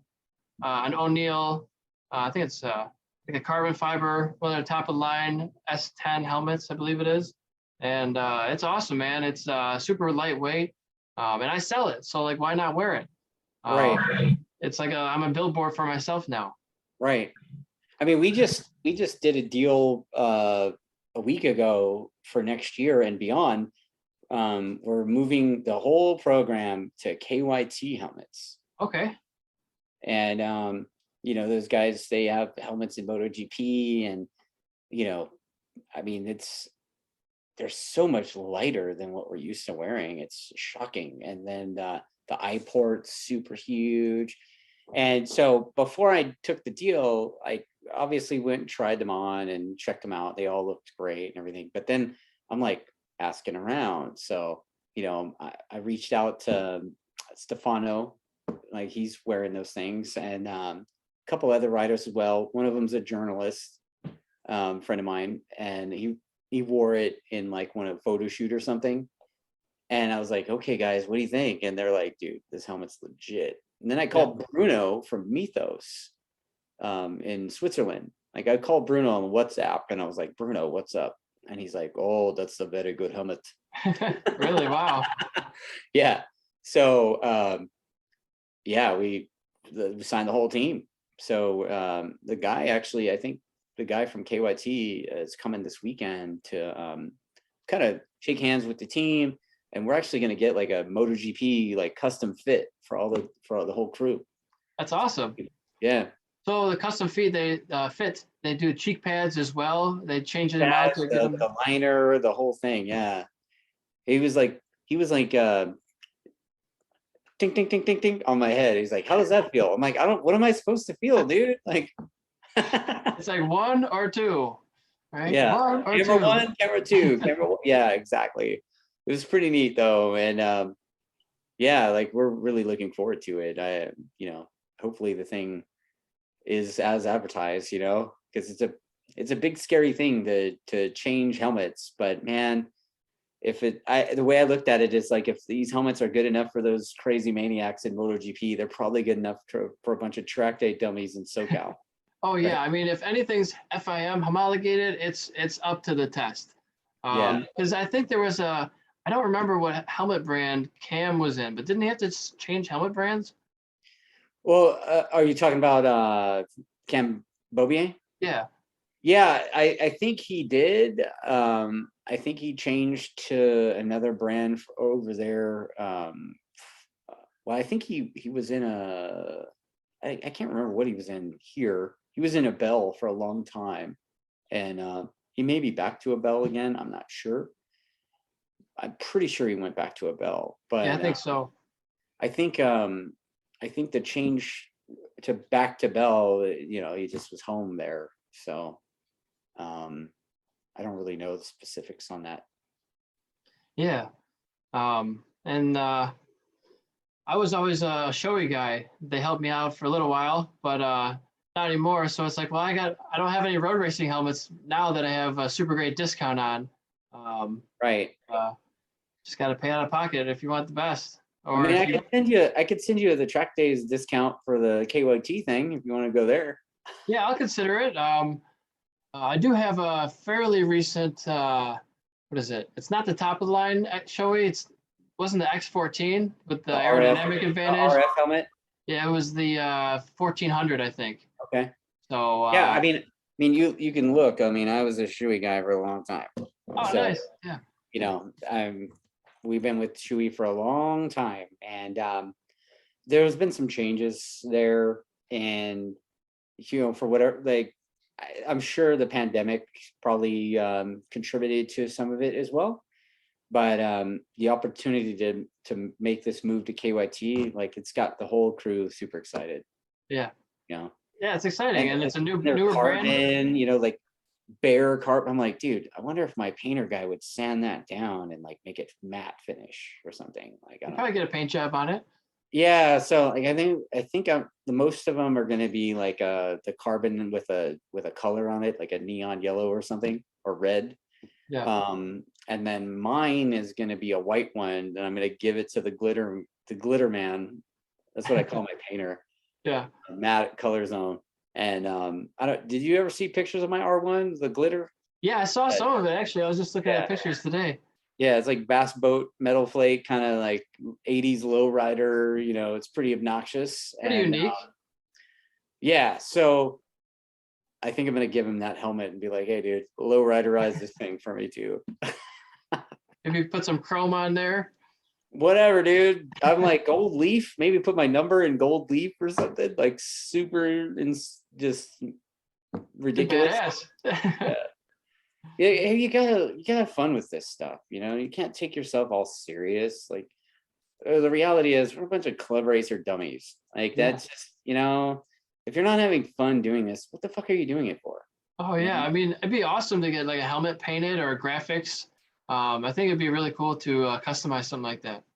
Yeah, I had a guy that painted a couple of custom helmets for me a few years ago, but like, he was really big on basically clear coating over vinyl stickers. I don't know, like, I was less than stoked the last one. I was just like, man. And then I actually had a guy I went to high school with a couple of years ago. Like, I had them drop ship in the helmet. Oh yeah. Paint. And he was giving me progress stuff, and then I never heard anything from him. And then I was going out where he was, like, in Memphis or something. He lives outside of Memphis, Tennessee, and BFE, Mississippi. And so I was out that way, and I was 30 minutes from the guy, and he's like, oh, I'm not going to be here. I got to do and the dude stole my helmet. Oh man. There's all kinds of guys out there like, yeah, I'll paint your helmet. Oh no, I stole it. Yeah. So, I mean, I haven't had like the best of luck with the custom helmets, but I've seen a couple of the ones that Matt's done. He's got sitting there on display, and I'm like, dude, that looks legit. Yeah. Like, super obnoxious metal flake. Like, I'm a big, like, lowrider style. My R1's got fucking chrome wheels on it, dude. Like, I mean, they're not chrome, but they're like the clear Anno ones that Luke makes. This is the closest I could get to chrome, which is just super obnoxious. And so the fact that Matt can do that, he hates me when he has to paint my stuff because I ruin his filters or whatever with the metal flake. He's metal flake shit everywhere. Sounds like a pretty talented guy though. Yeah, Matt, Matt's been around. Color Zone, they used to paint the Osh bikes. They paint the attack bikes. They used to paint, I don't know if you know who Jason Britton is. Oh yeah, he was a stunt rider, right? Yeah, so they used to paint Jason Britton's crazy Captain America stuff. Yeah, and I think Matt still does a few things for Jason, but he doesn't get to do the wild Captain America craziness anymore. But yeah, Matt's super talented guy. But just like every other painter, dude, you got to wait on him. Like, that last paint job, I wanted to choke him to death. Dude, give me my paint job, you asshole.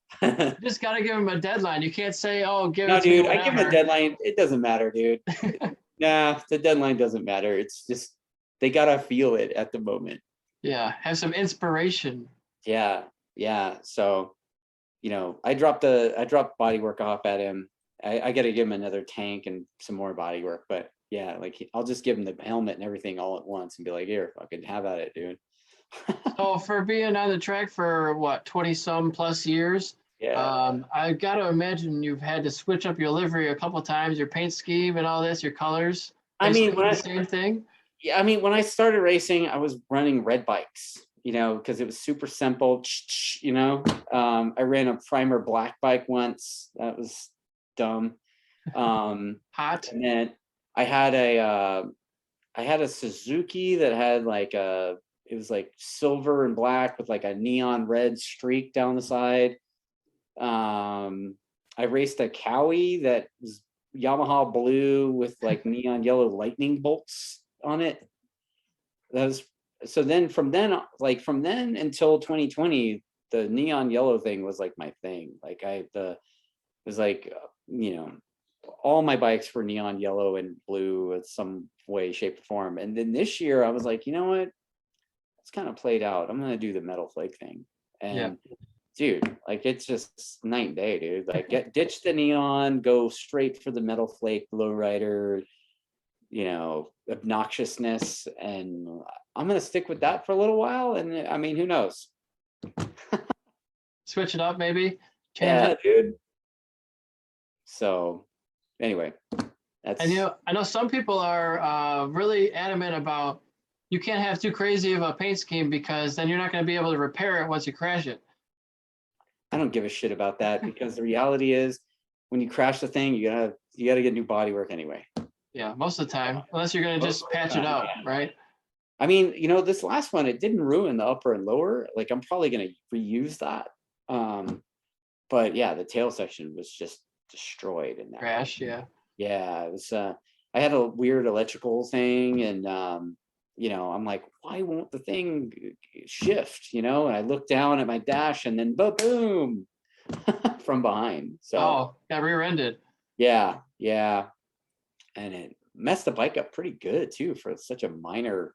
Like I walked away with nothing. Like you know, it was the easiest off I've probably ever had, but man, it really destroyed my bike. So I want to talk about bikes allowed on the racing surface. What kind of bikes do you allow for new people who want to get into it? Is there a limit? Is it only sport bikes? Is there a year? Is For it the track day vintage? thing? Yeah, For for track days. Oh, dude, we've had all sorts of shit out there. Like we've had a dude roll up on a Virago. I don't even know. Yeah, so you have to Google that, dude. But it's basically like a Yamaha Cruiser from the 80s. Okay. Yeah.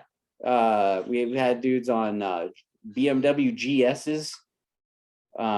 You know, obviously we have every kind of R6, R1. I mean, our grid share is very heavy Yamaha for whatever reason. So, you know, you'll see at a track days event, you'll see a lot of R1s and R6s and R3s. But then now you'll see a lot of 400s and, you know, basically every sport bike you can think of. We've got some guy this YouTube guy that's like coming out on an H2, which is Okay. pretty funny. BMWs. The H2 Kawasaki thing. Oh, okay, yeah. With the wings and shit on it. Yeah, I gotcha. Super fast thing in the straightaway, and then the corners, maybe not so much. Depends who's riding it. And then also, we got a lot of Harley dudes. We had a phone call about 4 or 5 years ago from a group of Harley guys. They're like, "Hey, can we come?" These guys told us no, and I was like, "Yeah, dude, come on out, dude. You guys are gonna have the same smile on your faces that everybody else has." Yeah. And since then, those guys are like part of the bagger thing. Like Really? they're like super into racing. These guys damn near live at the track. You know, that Irc guy, I guess last year on the way to, was it Indy maybe? His bike caught fire or something, and Harley gave him another bike to keep going. Wow. You know? Wow. So like those guys, it's like Irc and Tony and Joker, right? So like Tony Shreds, Jiffy Tune, and Joker. Those are like the three main dudes that I remember. Yeah. And then there's Zach. There's this guy named Zach who's kind of a nut too, Zach Nation. And between the four of those guys, dude, somehow like the bagger thing has become a thing, dude. Like never before did you see fucking Harleys with the fucking ape hangers and shit on the racetrack, dude. Like what? So is there anything it's actually kind of rad?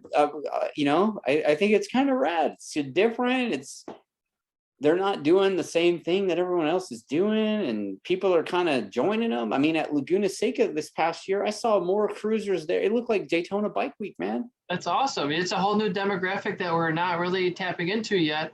And Right.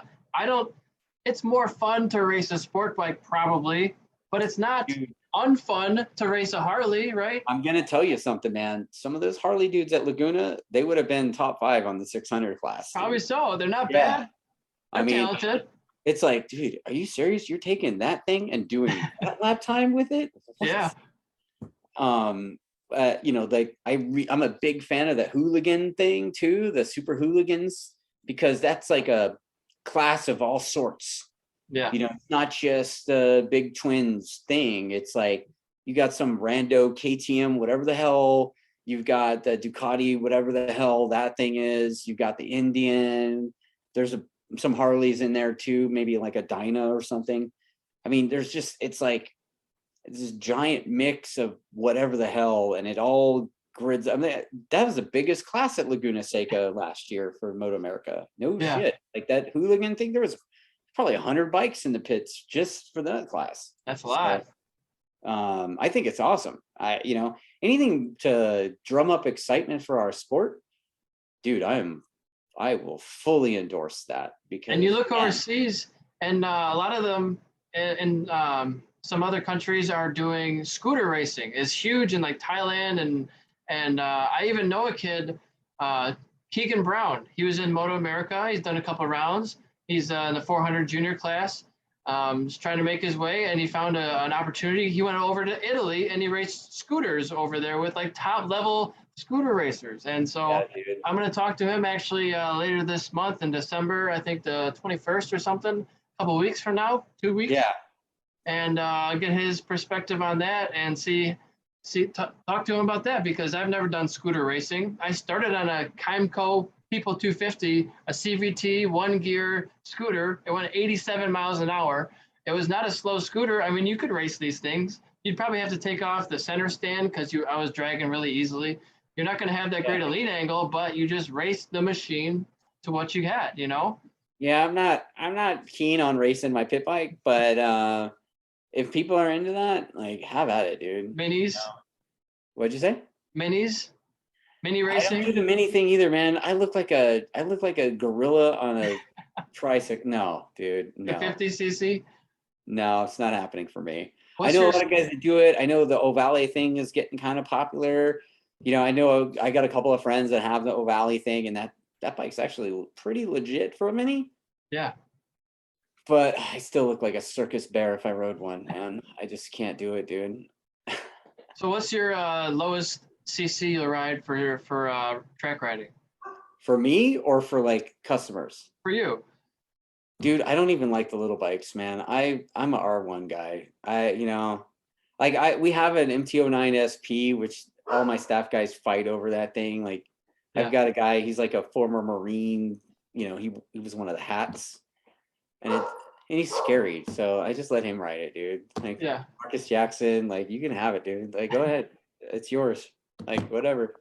But you know, I mean, I've ridden and raced an R3. It's just not exciting to me. Like, I want to feel like shit's about to go down.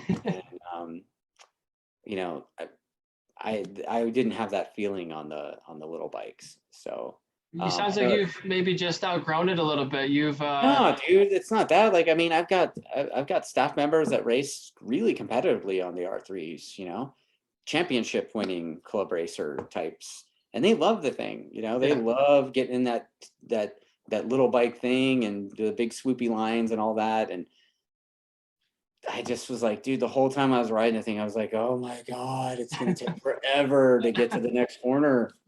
Yeah, I gotcha. Like, when you're riding the R1 and you're getting some, I mean, it's like, I mean, it's something, man. Yeah. But when you're riding the R3, I'm like, dude, I got time to like microwave a burrito right now. Like, you got a lot of time to think. It's like every time you come off a corner, it's another straightaway.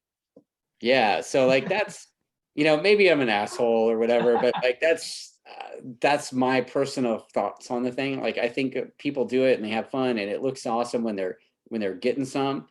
And some of the things, the lap times those guys are doing on those things is just insane sometimes. But like when I rode the thing, I was just like, nope, that's just not my thing. I Yeah. came from racing 600s forever. I switched to an R1 in 2015.